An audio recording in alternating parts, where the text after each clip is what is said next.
그래서 모세가 율법을 상징한다면 여호수아는 예수 복음을 상징하는 것입니다. 우리는 비록 죄인이지만 우리의 여호수아, 즉 예수님을 따라 은혜로 가나안 땅에 들어갈 수 있게 된 것이죠. 율법은 예수님이 십자가에 달리심으로 그 효력을 잃었습니다. 즉 하나님이 오늘 본문을 통해 드러나시고자 했던 말씀은 바로 율법의 종말과 함께 예수 복음 시대의 여명인 것입니다.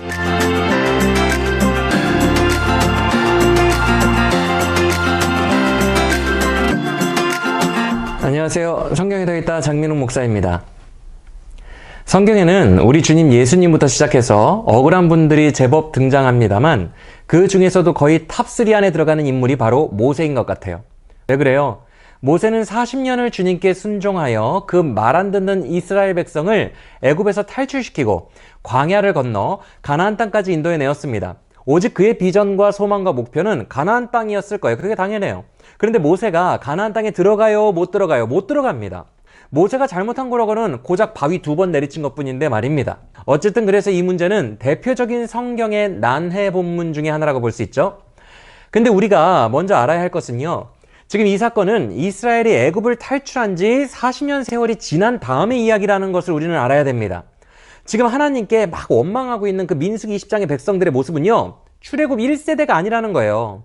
우리가 잘 알다시피 출애굽 1세대는 40년 동안 광야를 유랑하다가 다 죽었어요. 이유가 뭐였습니까? 38년 전 가데스 바네아에서 있었던 그 사건 때문에 그래요.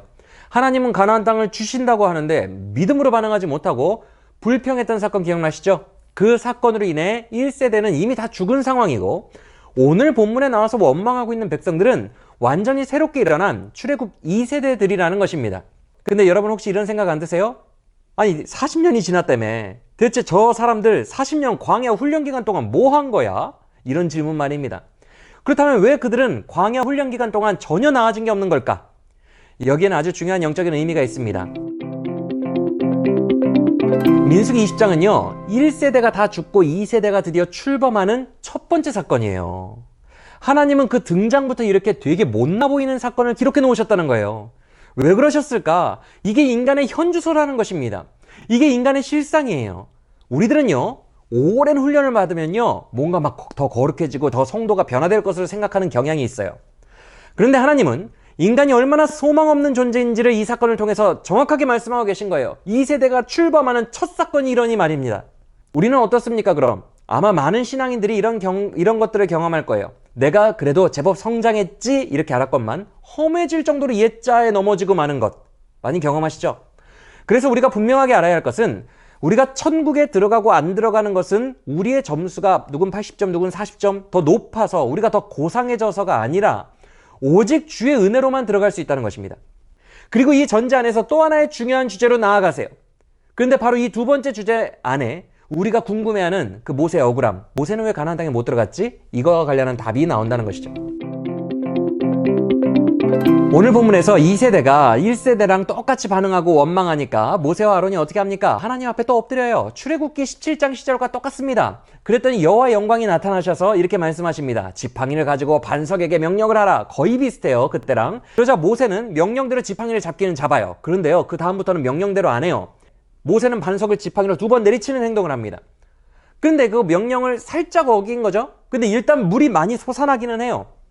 그런데 하나님은 명령을 살짝 어긴 그에게 뭐라고 하십니까? 민수기 20장 12절 제가 읽어드릴게요. 여호와께서 모세와 아론에게 이르시되 너희가 나를 믿지 아니하고 이스라엘 자손의 목전에서 내 거룩함을 나타내지 아니한 고로 너희는 이 회중을 내가 그들에게 준 땅으로 인도하여 드리지 못하리라 하시니라. 놀랍게도 지금 하나님은 이 작은 불순종 하나로 인해서 엄청난 선고를 하고 계십니다.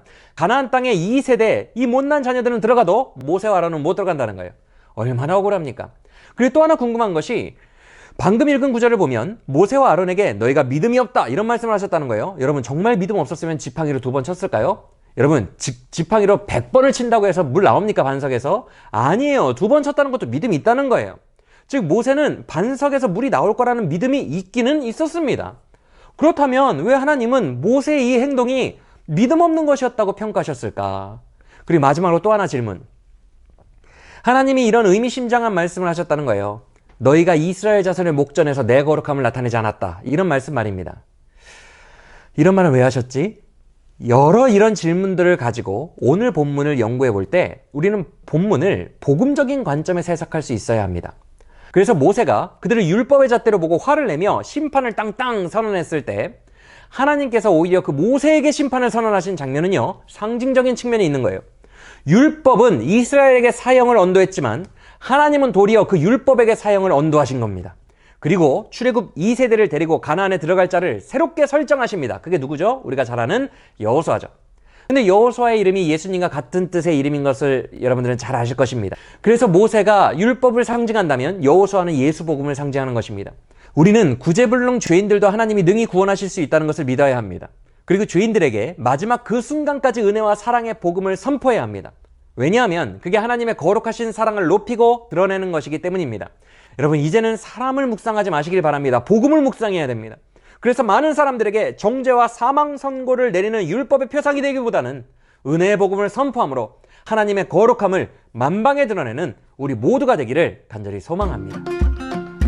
지금까지 성경에 더있다 장민홍 목사였습니다.